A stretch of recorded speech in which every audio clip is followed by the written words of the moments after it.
दोस्तों इस वीडियो में हम इन्वर्टर एंड यूपीएस के क्वेश्चनों को सॉल्व करेंगे। तो शुरू करते हैं। यहाँ पर पहला क्वेश्चन दिया है, यदि एसआई के अनुसार आईएसआई के अनुसार घोषित वोल्टेज 240 वोल्ट है तो न्यूनतम अनुमत एकल चरण कार्यशील वोल्टेज क्या है। तो दोस्तों यहाँ पर बताया कि जो सप्लाई वोल्टेज यदि 240 हमारे पास, यदि सप्लाई वोल्टेज 240 है तो न्यूनतम वोल्टेज कितना हो सकता है। तो न्यूनतम वोल्टेज कितना हो सकता है वो हमको पता है कि वो हो सकता है प्लस माइनस सप्लाई वोल्टेज का 5%।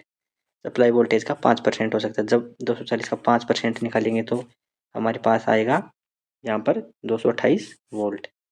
तो इसका राइट आंसर होगा ऑप्शन बी। नेक्स्ट क्वेश्चन, किस शब्द से तात्पर्य है कि किसी पदार्थ का द्रव्यमान इलेक्ट्रोलाइट से 1 कूलाम विद्युत द्वारा मुक्त होता है। ऑप्शन ए है विद्युत अपघटन, ऑप्शन बी है विद्युत लेपन, ऑप्शन सी है इलेक्ट्रोनकल, ऑप्शन डी है विद्युत रासायनिक तुल्यांक। दोस्तों यहाँ पर इसका राइट आंसर होगा, ये होगा विद्युत रासायनिक तुल्यांक। Right answer option D. Next question, संक्षिप्त नाम यूपीएस का पूर्ण रूप क्या है। तो दोस्तों हमको पता है जो यूपीएस है उसका पूरा नाम होता है uninterrupted power supply. Right answer option D. Next question, आवर्ती कन्वर्टर कौन सा है। तो दोस्तों यहाँ पर फ्रीक्वेंसी कन्वर्टर कौन सा होता है। ऑप्शन ए है रेक्टिफायर, ऑप्शन बी है डीसी चॉपर, ऑप्शन सी है साइक्लो कन्वर्टर्स, ऑप्शन डी है डीसी से एसी कन्वर्टर्स। तो दोस्तों हमको पता है जो रेक्टिफायर होता है ये क्या करता है, एसी एसी को डीसी में कन्वर्ट करता है। क्या करता है, एसी को डीसी में कन्वर्ट।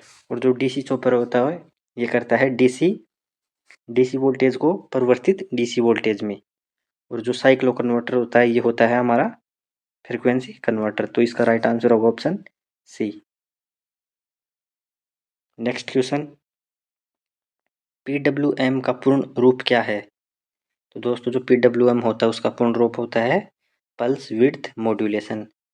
तो इसका राइट आंसर होगा option B. Next question, offline UPS पर ऑनलाइन यूपीएस का क्या फायदा है। ऑप्शन ए है निरंतर बिजली उत्पादन की आपूर्ति करता है, ऑप्शन बी है यह निरंतर आउटपुट फ्रीक्वेंसी देता है, ऑप्शन सी है एकल चरण या 3 चरण आपूर्ति पर काम करता है, ऑप्शन डी है परिवर्तन और संक्रमण की समस्याओं से मुक्त। दोस्तों जो ऑनलाइन यूपीएस होता है ये क्या करता है, परिवर्तन और संक्रमण की समस्याओं से मुक्त होता है। दोस्तों जो ऑफलाइन यूपीएस होता है हमारे पास इसको हम हाथ से मैनुअल रूप से चालू करना पड़ता है, लेकिन जो ऑनलाइन यूपीएस होता है वो हमारी जो लाइन बाधित हो जाए या कभी सप्लाई फेल हो जाए तो वो अपने आप यूपीएस को चालू कर देता है। तो ये होगा इसका राइट आंसर, परिवर्तन और संक्रमण की समस्याओं से मुक्त, डी। नेक्स्ट क्वेश्चन है,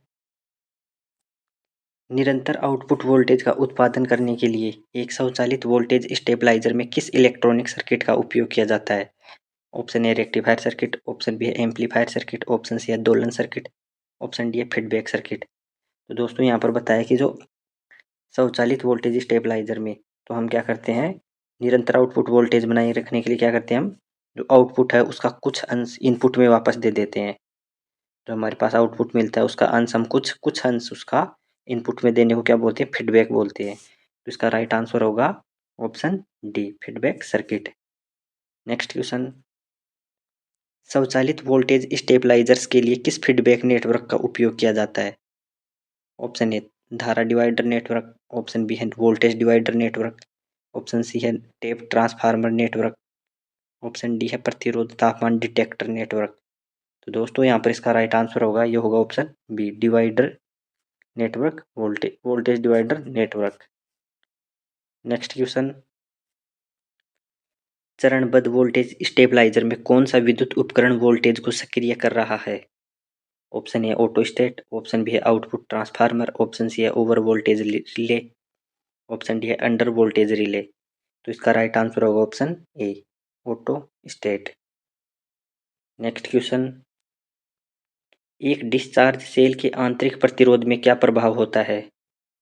जब हमारा सेल डिस्चार्ज होता है तो उसका आंतरिक प्रतिरोध पर क्या प्रभाव पड़ता है। ऑप्शन ए है अधिक, ऑप्शन बी है कम, ऑप्शन सी है शून्य हो जाता है, ऑप्शन डी है समान रहता है। तो दोस्तों जो आंतरिक प्रतिरोध क्या हो जाएगा, बैटरी का अधिक हो जाएगा। तो इसका राइट आंसर होगा ऑप्शन ए। जब सेल डिस्चार्ज होता है तो उसका प्रतिरोध बढ़ जाता है। नेक्स्ट क्वेश्चन,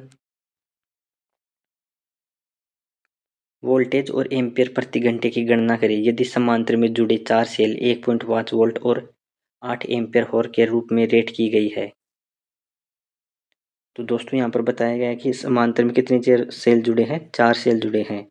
4 सेल समांतर में जुड़े हैं और उनकी वोल्टेज है 1.5 volt.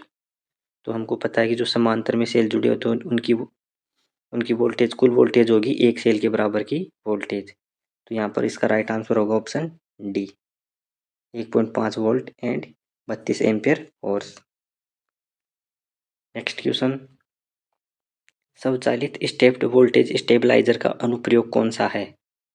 Option A geyser, option B grinder, option C TV receiver, option D air conditioner. तो इसका राइट आंसर होगा option C, TV receiver.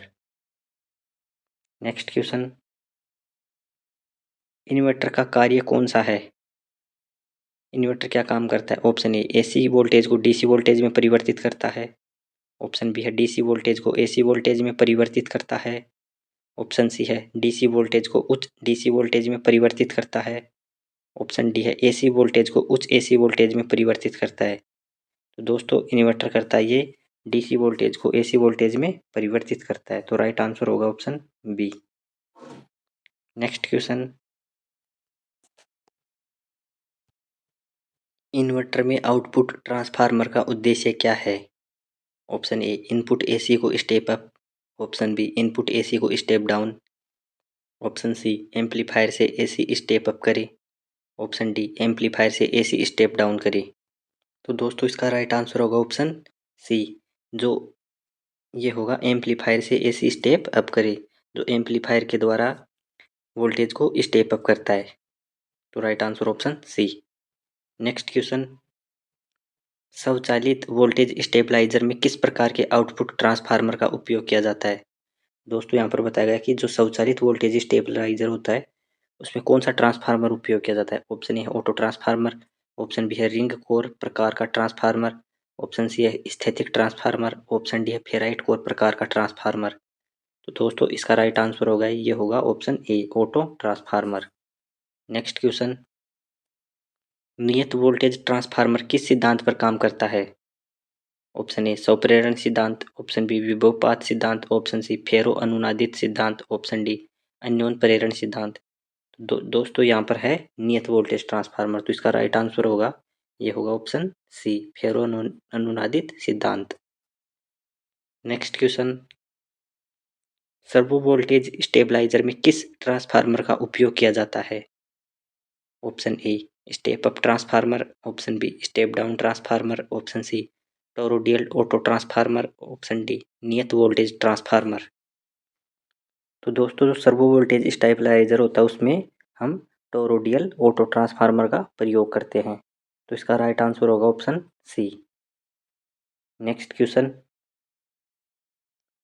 AC voltage stabiliser का प्रकार क्या है? तो दोस्तों जो चित्र में वोल्टेज स्टेबलाइजर दिखाया गया है कौन सा है? Option A servo voltage stabiliser, option B है स्वचालित voltage stabiliser, option C manual stepped voltage stabiliser, option D नियत वोल्टेज ट्रांसफार्मर स्थिर।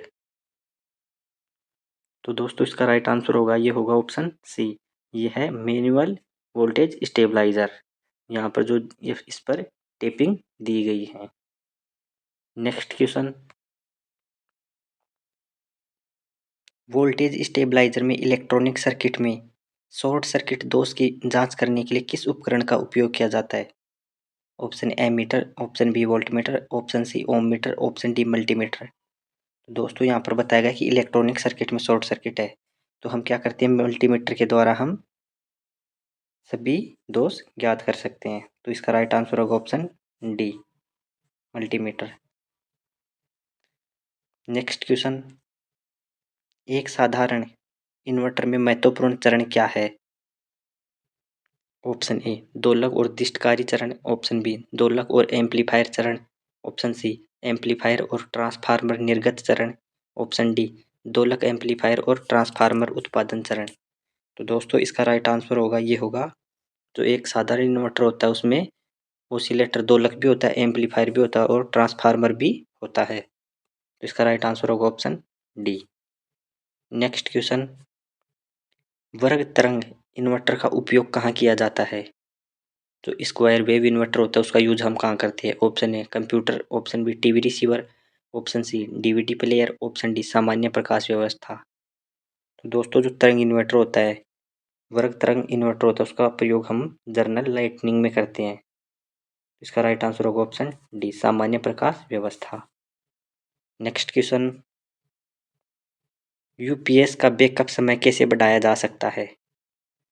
जो हमारे पास यूपीएस होता है अनरप्टेटेड पावर सप्लाई, तो उसका हम बैकअप समय कैसे बढ़ा सकते हैं? तो दोस्तों यहाँ पर ऑप्शन दिए हैं, यूपीएस की वोल्टेज एम्पीयर रेटिंग बढ़ाएं, ऑप्शन बी है बैटरी की एएच क्षमता बढ़ाएं यानी एम्पीयर घंटा, ऑप्शन सी है बैटरी की एएच क्षमता घटाएं, ऑप्शन डी है बैटरी टर्मिनल वोल्टेज को हमेशा 90% रेटिंग बनाए रखें। तो दोस्तों इसका राइट आंसर होगा, ये होगा बैटरी की एएच यानी एम्पीयर घंटा क्षमता बढ़ाएं। Right answer option B. Next question, द्वितीयक सेल में कठोर सल्फेट दोष को कैसे रोका जा सकता है? ऑप्शन ए ट्रिकल चार्जिंग प्रदान करके, ऑप्शन बी फ्रेशनिंग चार्ज प्रदान करके, ऑप्शन सी नियत धारा चार्जिंग प्रदान करके, ऑप्शन डी नियत विभव विधि चार्जिंग प्रदान करके। तो दोस्तों हमको पता है कि जो द्वितीयक सेल होता है उसमें कठोर सल्फेट दोष क्या होता है? वो होता है बैटरी को हम कई लंबे समय तक चार्ज नहीं किए या डिस्चार्ज नहीं किए तब होता है। तो उसको रोकने के लिए हम क्या करते हैं, वहाँ पर हम ट्रिकल चार्ज करते हैं। तो इसका राइट आंसर होगा ऑप्शन ए, यानी धारा को कम धारा पर बैटरी को लंबे समय तक चार्ज किया जाता है, इसको हम ट्रिकल चार्जिंग बोलते हैं। नेक्स्ट क्वेश्चन, यूपीएस में कौन सा हिस्सा इनपुट वोल्टेज की विफलता के मामले में निरंतर आउटपुट वोल्टेज की आपूर्ति करता है? दोस्तों यहाँ बताया गया कि जब हमारा यूपीएस होता है उसमें इनपुट वोल्टेज नहीं आ रही है या बाहर से सप्लाई नहीं आ रही है, तो यूपीएस का कौन सा हिस्सा है जो हमको कोई भी उपकरण चलाने के लिए हमको वोल्टेज प्रदान करता है? तो दोस्तों वो होती है यूपीएस में रखी हुई बैटरी। तो यहाँ पर इसका राइट आंसर होगा option A battery unit. Next question, cell को लोड करने के दौरान क्या प्रभाव पड़ता है? धारा शक्ति गिर जाती है और शून्य हो जाती है। तो दोस्तों जो सेल को लोड करने के दौरान जब धारा शक्ति गिर जाती है और शून्य हो जाती है तो वो क्या होता है, उसको क्या बोलते हैं? उसको बोलते हैं ध्रुवीकरण, पोलराइजेशन या ध्रुवाच्छादन। तो इसका राइट आंसर होगा option B. Next question, UPS में बैकअप कम होने का कारण क्या है? तो दोस्तों यहाँ पर बताया गया कम बैकअप किस कारण होता है यूपीएस में। ऑप्शन ए इन्वर्टर सर्किट में दोष, ऑप्शन बी बैटरी लघुपथित है, ऑप्शन सी मेंस अर्थिंग उचित नहीं है, ऑप्शन डी बैटरी की एम्पियर घंटा क्षमता अपर्याप्त नहीं है यानी पर्याप्त नहीं है। तो दोस्तों इसका राइट आंसर होगा, ये होगा ऑप्शन डी, जो हमारे पास बैटरी है उसकी एम्पियर घंटा क्षमता पर्याप्त नहीं है, जो उसकी बैटरी की क्षमता वो कम है। तो इसका राइट आंसर होगा ऑप्शन डी। नेक्स्ट क्वेश्चन, यदि यूपीएस का आउटपुट वोल्टेज सामान्य से अधिक है तो दोष का कारण क्या है? ऑप्शन ए बैटरी लघुपथित होती है, ऑप्शन बी दोषपूर्ण feedback circuit, option C input voltage बहुत अधिक है, ऑप्शन डी रिले पॉइंट एक साथ जुड़े जाते हैं। तो दोस्तों यदि आउटपुट वोल्टेज सामान्य से अधिक आ रहा है तो इसका कारण होगा, ये होगा हमारे पास दोषपूर्ण फीडबैक सर्किट। तो इसका राइट आंसर होगा ऑप्शन बी, जो फीडबैक सर्किट है उसमें कोई ना कोई फॉल्ट है। नेक्स्ट क्वेश्चन, यूपीएस को पूरे लोड के साथ ट्रिप करने का कारण क्या है? ऑप्शन ए मुख्य आपूर्ति विफलता, ऑप्शन बी गलत overload setting, option C battery charger input fuse उड़ गया है, ऑप्शन डी बैटरी टर्मिनल में ढीला कनेक्शन। दोस्तों जो यूपीएस पूरे लोड के साथ ट्रिप कर रहा है तो ये हो सकता है उसका गलत ओवरलोड सेटिंग। तो राइट आंसर होगा ऑप्शन बी। दोस्तों क्लास अच्छी लगी हो तो लाइक करना और शेयर करना। Thank you.